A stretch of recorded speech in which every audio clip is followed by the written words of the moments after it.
Eh ben, moi, je vais vous raconter une expérience que j'ai fait ici, quand il y avait le groupe d'avant, Michel, tout ça.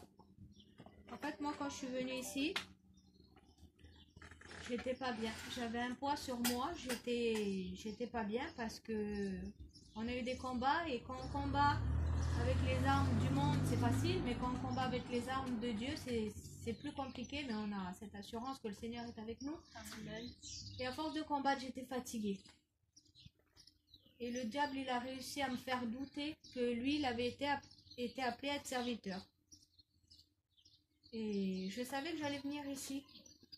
Et en priant, j'ai dit au Seigneur, j'ai dit, tu vois, je vais à Propriano, je veux que là-bas, il y a quelqu'un qui me confirme qu'il a été appelé.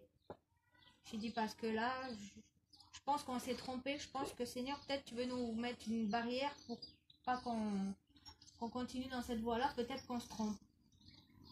Et je suis venue ici, et la Nadia, je la connaissais pas. Et c'était le culte, un dimanche, et la Nadia commence à donner une prophétie.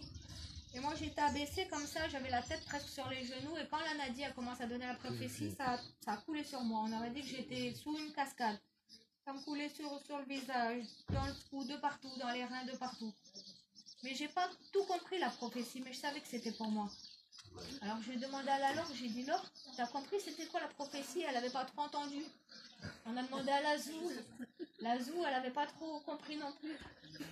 Alors quand on est sorti, on a demandé à la Nadi c'était quoi. Et la Nadi, quand elle nous l'a dit, la prophétie, elle m'a regardé, elle m'a dit je t'ai vu à toi et lui. Vous étiez sur les mains de Dieu comme ça. Gloire à Dieu. Et vous construisez sur le Seigneur. Elle m'a dit il faut pas que tu doutes. Et elle m'a dit je vois le Seigneur, il vous verser de l'eau, de l'huile, il vous verser une cruche dessus. Et à ce moment-là, moi je me suis mis à pleurer, elle s'est mise à pleurer, on s'est pris dans les bras. Et j'ai plus douté, c'était passager, mais j'avais besoin que le Seigneur, à ce moment-là, il me rafraîchisse. Et c'est ce que le Seigneur a fait. Et si le Seigneur, il a fait pour moi, il peut le faire pour n'importe qui, qu'on lui appartienne ou qu'on lui appartienne pas. Le Seigneur, il fait pas de favoritisme entre son enfant et celui-là qui l'appartient pas encore, parce qu'il nous aime à tous pareil.